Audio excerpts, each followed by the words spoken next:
प्रभु के मधुर नाम में आप सबों को जय मसीह की। अभी 3 दिन पहले हम लोगों ने ईस्टर यानी पुनरुत्थान दिवस मनाया और आज हम आगे चलेंगे और देखेंगे कि उस पुनरुत्थान दिवस के बाद तीसरे दिन क्या हुआ, प्रभु यीशु ने क्या दिखाया, क्या बताना चाहते हैं और हमारे जीवन से आज इस कोरोना महामारी से कैसे संबंधित है आज का दिन। मेरे प्रियो, जब हम चलते हैं लूका रचित सुसमाचार के 24वें बाब में और उसकी 13 से और 35 आयत तक इसका वर्णन है। लिखा है, इमाउस की सड़क पे 2 चेले चले जा रहे हैं, परेशान हैं। यीशु मसीह उनके बीच में नहीं है और वो बातचीत वही कर रहे हैं और उनके जो बातचीत का मेन विषय है वो ये कि हम लोग सोचे थे हम लोग को बचा लेगा, छुटकारा देगा जो आया था, लेकिन अब वो है नहीं। और जब वो इसी वार्तालाप में थे, प्रभु यीशु उनके साथ आके बात करते हुए मिक्स हो गए। एक खास बात मैं आपको दिखाना चाहता हूं यहाँ कि ये दोनों यीशु मसीह के साथ 3.5 साल तक थे। कैसी अजीब सी बात है ना कि वो यीशु मसीह को पहचान ही नहीं रहे। यीशु मसीह उनके साथ चल रहे, उनसे उन्होंने पूछा, भाई तुम लोग क्या वार्तालाप कर रहे हो?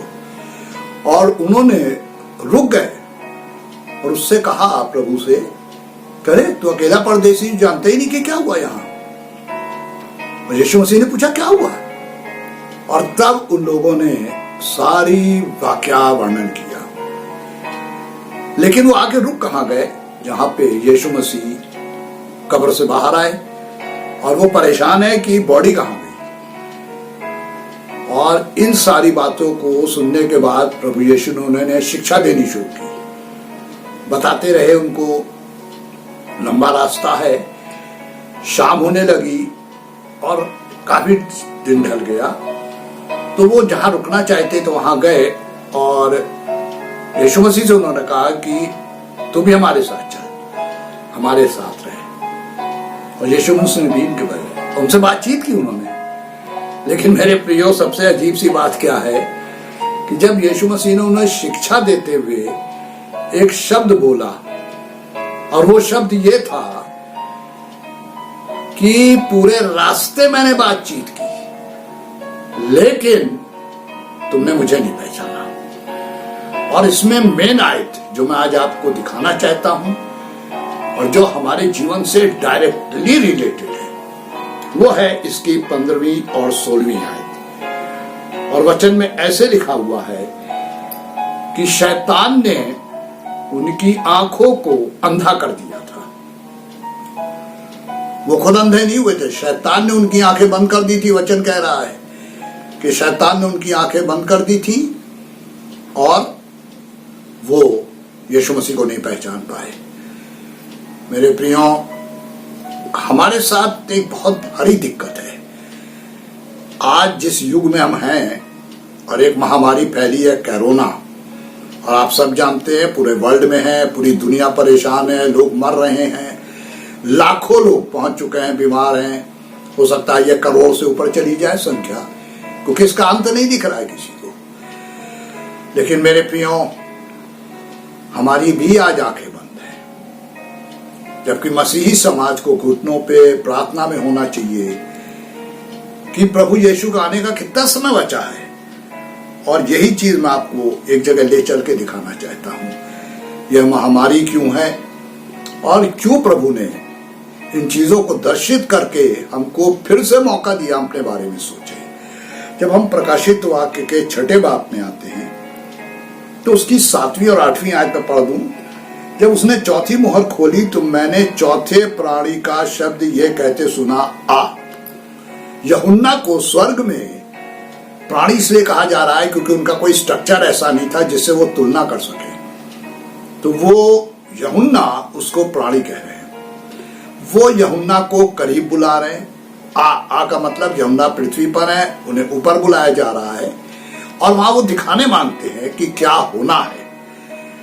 और मेरे प्रियो, उन्होंने कहा और मैंने दृष्टि की, यूहन्ना कहते हैं, और देखो एक पीला सा घोड़ा है उसके सवार का नाम मृत्यु है और अधोलोक उसके पीछे है। सवार घोड़ा, कितनी अजीब सी बात है। ये सिंबॉलिक है, सांकेतिक है। ऐसा है नहीं है कि स्वर्ग में घोड़े पाए जाते हैं, लेकिन बाइबल ये बताती है कि जो एंजल वहां से नीचे आए इस महामारी को लेके, यूहन्ना को वो घोड़े और सवार के रूप में दिखाई पड़े और उनका पूरा ड्रेस सब कुछ पीला है। पीला हम सब जानते हैं किस बात की निशानी है। जब आदमी मर जाता है तो उसकी बॉडी पीली हो जाती है और फिर सब समझ जाते हैं कि अब इसके अंदर ब्लड नहीं है, खत्म, सब कुछ खत्म। लिखा है अधोलोक उसके पीछे है। और जानते उसे क्या आज्ञा दी गई थी? और दिखा हुआ है, और उन्हें पृथ्वी की 1/4 पर यह अधिकार दिया गया, तलवार, अकाल और मरी और पृथ्वी के वन पशुओं के द्वारा लोगों को मार डाले। 4 तरीके से मौत उनके पीछे लगेगी। 4 तरीके हैं। पहली है तलवार। वचन कहता अंत के दिनों में आपस का प्रेम ठंडा हो जाएगा, लोग एक दूसरे का वध करेंगे। और आज संसार में खून इस तरह बह रहा है जिसकी कोई वक़्त नहीं है। मनुष्य का लहू पृथ्वी पर बह रहा है, एक्सीडेंट से, कम्युनिटल रेट से, बमबारी से, किसी भी चीज से मनुष्य मर रहा है और मनुष्य का ऊपर तलवार चल रही है, अकाल। अभी गुजरे दिनों में 7 तरह का अकाल आ चुका है। हम सबको मालूम है साउथ अफ्रीका किस परेशानी से निकला। मुझे याद है उस डायरेक्शन में प्रचार करने में झारखंड जा रहा था, डाल्टनगंज में, और हम लोग एक जगह गाड़ी से रुके तो हम लोगों ने क्या देखा, कुछ बच्चे गाय के गोबर में से गेहूं का दाना निकाल रहे थे, क्योंकि वहां कुछ नहीं था। मेरे प्रियो, मैं नहीं जानता आप लोग इन परिस्थितियों से निकले कि नहीं, मैंने देखा है लोगों ने गोबरों से गेहूं का दाना निकाला है। अकाल, तलवार, अकाल, और एक और चीज है उसके साथ, अब है मरी। मेरे प्रियो, आज कोरोना फैल चुका है, इलाज नहीं है, मरी फैल चुकी है, ये अब लास्ट साइन है। और अजीब सी बात है, अधोलोक उसके पीछे है जहां आत्माओं को कलेक्ट करना है। वो इंजन भी पीछे है, सारे आत्माओं को लिए जा रहा है। और इनके साथ यही नहीं होंगे, जंगली जानवर भी, या लिखा जानवर भी मारेंगे। बताइए, शहरों में जानवर घुस रहे हैं। अभी 4-5 जगह की न्यूज आई कि बाघ वगैरह सिटी में घुस गए, शहरों में घुस गए। अजीब सी हालत है, क्योंकि अब जानवरों के पास भी खाने को कुछ नहीं बचा है। आदमियों ने जंगल काट डाले, अब वो जाए कहां? ये परिस्थिति शैतान ने बनाई और परमेश्वर की योजना और उनकी भविष्यवाणी के मुताबिक सब पूरा हो रहा है। पर उन दोनों की आंखें किसने बंद की थी? लिखा है शैतान ने उनकी आंखें बंद कर रखी ताकि प्रभु का रूप उन पे ना झलके। मेरे प्रियो, इन सबको देखने के बाद क्या हमारी आंखें बंद नहीं है? हम अपनी आज भी उसी परिस्थितियों में जी रहे, उसी तरीके से जी रहे, और हमारे जीवन का लाइफ स्टाइल कुछ नहीं बदला है। हम तब जैसे थे वैसे आज भी है। लेकिन वचन हमसे बार बार एक बात सिखाना चाहता है, हमें बहुत समझ जाना है। तैयार हो जाइए समय के लिए, क्योंकि अब आएगा दूत और प्रभु के लोगों को ले जाएगा।